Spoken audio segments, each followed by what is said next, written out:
संधि पहचानने में होती है दिक्कत, लेकिन आज के बाद नहीं होगी। दिमाग से निकाल दो, आज के बाद कभी नहीं होगी गलती। पढ़ना होगा हमारे साथ, पर आ जाइए। तो आपको किस तरह से पढ़ना है, आपको याद करना होगा कि संधि के कितने भेद होते हैं। तो संधि के 3 भेद होते हैं, स्वर संधि, व्यंजन संधि, विसर्ग संधि। स्वर संधि की बात करते हैं, आप कहेंगे स्वर प्लस में स्वर आते हैं, स्वर प्लस में स्वर ही आते हैं स्वर संधि की पहचान। व्यंजन नहीं आएंगे, भूल कर भी नहीं आएंगे, स्वर प्लस में स्वर आएंगे। चाहे आपके आ प्लस में आ जाए, आ प्लस में ई आ जाए, आ प्लस में उ आ जाए, ठीक है, ई प्लस में कोई भिन्न स्वर आ जाए, लेकिन स्वर संधि में आएंगे स्वर ही। ये दिमाग पे रखना है, ठीक है। ये हो गई पहचान, करेंगे पहले तीनों संधियों की। तो आप कहेंगे आ प्लस में आ गया, तुरंत कहेंगे स्वर संधि है। हिम प्लस में आल है, हिम प्लस में आल है, आप कहेंगे जी हिम में क्या है आ, और आले में क्या है, आप कहेंगे जी आ। आपने देखा स्वर और स्वर आ रहे हैं, दोनों स्वर हैं, इसका मतलब है कि ये है हमारी स्वर संधि। आपने बता दिया, आपने आंसर दिया, काम खत्म हुआ। आ जाइए व्यंजन संधि की अगर हम बात करें ना मेरे बच्चा, तो आप कहेंगे पहले व्यंजन आता है, बाद में स्वर आ जाए चाहे व्यंजन आ जाए, ठीक है। यानी कि ये जो प्लस चिन्ह है, इससे पहले व्यंजन आएगा, बाद में स्वर या व्यंजन आ सकता है, वो एक अलग बात है, ठीक है जी। तो जैसे आपका है उत प्लस में चारण। अब आप ये बताइए, उत अगर तापे हलंत लगा है, ये यहाँ पे हलंत लगा है, इसका मतलब यहाँ पर स्वर तो नहीं है, स्वर नहीं है, स्वर नहीं है तो ये स्वर भी नहीं रहेगा, ये बिना स्वर के, यानी कि ये व्यंजन है। तो आप कहेंगे जी बिल्कुल ये व्यंजन है।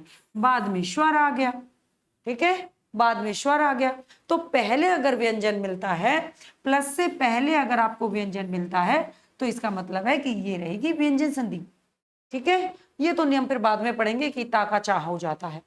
आगे आते हैं विसर्ग संधि को पहचानने का सटीक तरीका, कि पहले रहता है क्या विसर्ग, पहले विसर्ग रहता है, यानी कि प्लस से पहले विसर्ग रहता है, प्लस से पहले विसर्ग रहता है, बाद में आपका स्वर या व्यंजन जो भी हो सकता है, ठीक है। जैसे तो पहले आपका विसर्ग रहेगा, बाद में स्वर या व्यंजन रहेगा। तो कैसे पहचानोगे कि प्लस से पहले विसर्ग रहना चाहिए, प्लस से पहले क्या रहना चाहिए, विसर्ग। जैसे मन है प्लस में रथ, तो प्लस से पहले क्या है, तो आप कहेंगे जी विसर्ग है, विसर्ग है, इसका मतलब है कि ये विसर्ग संधि है।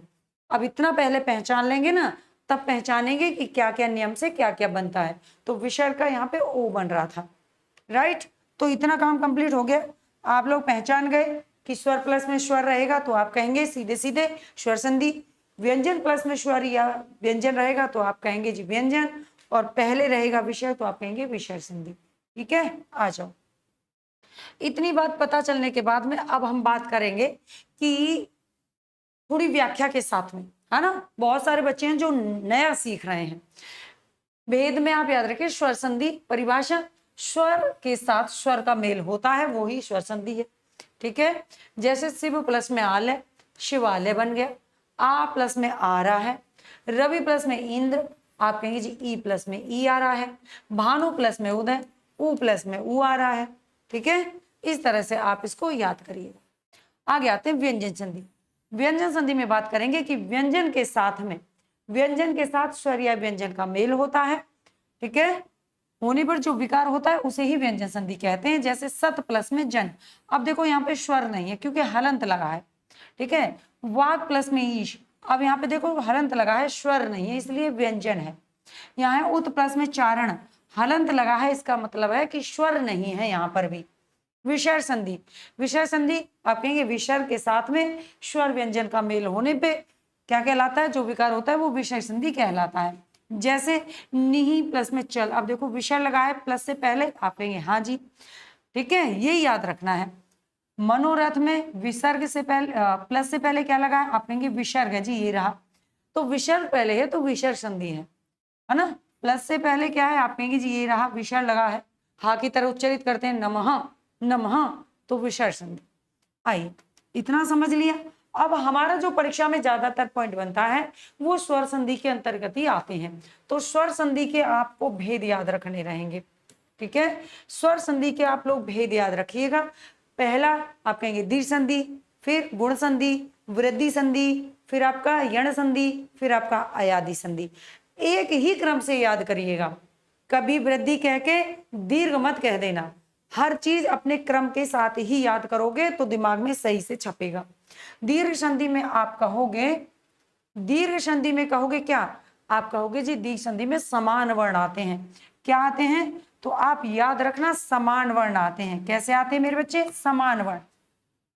यहां पे आपको कहना रहेगा, क्या रहेगा, समान वर्ण आते हैं, समान वर्ण, यानी कह सकते हैं समान स्वर।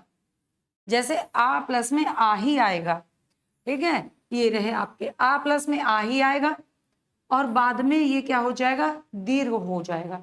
छोटा बड़ा कोई भी हो ये अंतर नहीं रहेगा, लेकिन आने चाहिए ये समान वर्ण। समान वर्ण का मतलब तो समझते ही हैं, समान, ई प्लस ई ही रहना चाहिए, होंगे दीर्घ ही। छोटी बड़ी कोई भी आगे पीछे आ जाए उसका कोई मतलब नहीं है, उससे नहीं घबराएंगे, ठीक है, क्योंकि रिजल्ट दीर्घ में ही जाना है। ऊ प्लस में ऊ आ जाएगा तो ये क्या होगा, दीर्घ।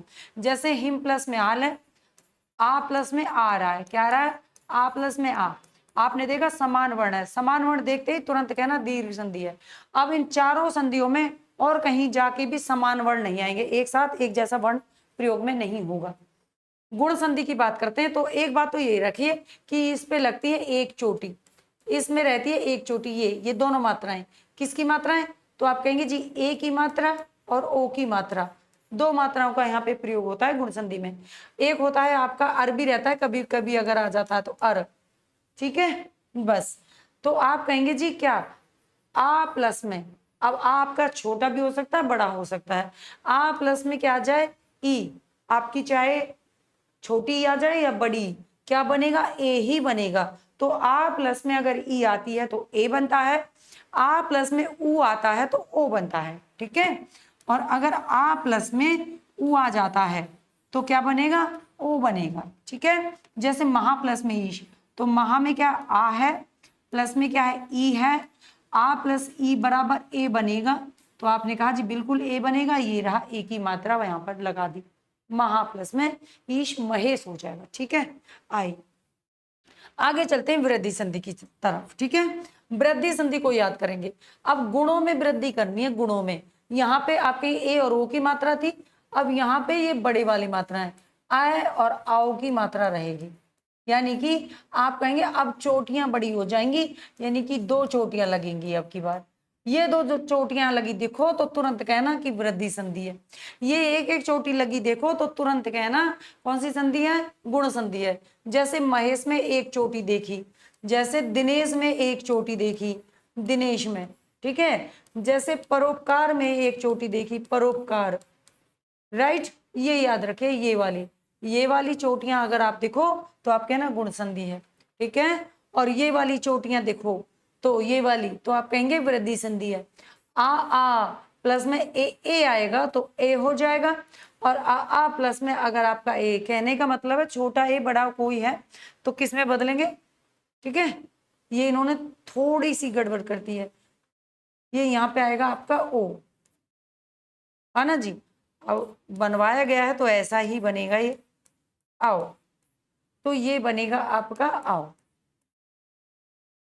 राइट, आओ, ये बनेंगे जी आपकी दो, ए तो ए हो जाएगा, ओ तो आओ हो जाएगा। ये आप याद रखेंगे और छाप के रखेंगे सही से दिमाग में। तो उदाहरण के लिए भी इसके लिए मैं दे दूं एक आपको, जैसे आता है, क्या कह सकते हो, जैसे अभी आपका आया था तथैव, तथैव, तो कितनी चोटियां, आप कहेंगे जी दो चोटियां। आपसे कहें दंतोष्ठ, दंतोष्ठ, ठीक है जी।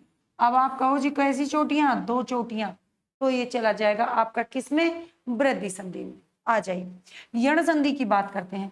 यण संधि में आपको याद रखना है कि ई, छोटी या बड़ी हो कोई भी ई हो, ई प्लस में अगर आपके असमान स्वर आ जाएं, यानी कि असमान वर्ण, सेम नहीं आना चाहिए, सेम आएंगे तो दीर्घ बन जाएंगे, सेम नहीं आना चाहिए, और ये क्या बन जाएगा, या बन जाएगा। यानी कि ई के साथ कोई भी अन्य वर्ण अगर जुड़ता है तो वो या में बदल जाता है, ठीक है। ऊ प्लस में कोई भी अन्य वर्ण यानी असमान वर्ण जुड़ता है तो वो वा में बदल जाता है। जैसे अति प्लस में अंत, यानी कि आपने कहा ई प्लस में आ रहा है और ये क्या बनेगा, या बन जाएगा, ठीक है। इस तरह से आपको याद रखना है, यही दिमाग पे डालना है, राइट। आयादी की बात करते हैं।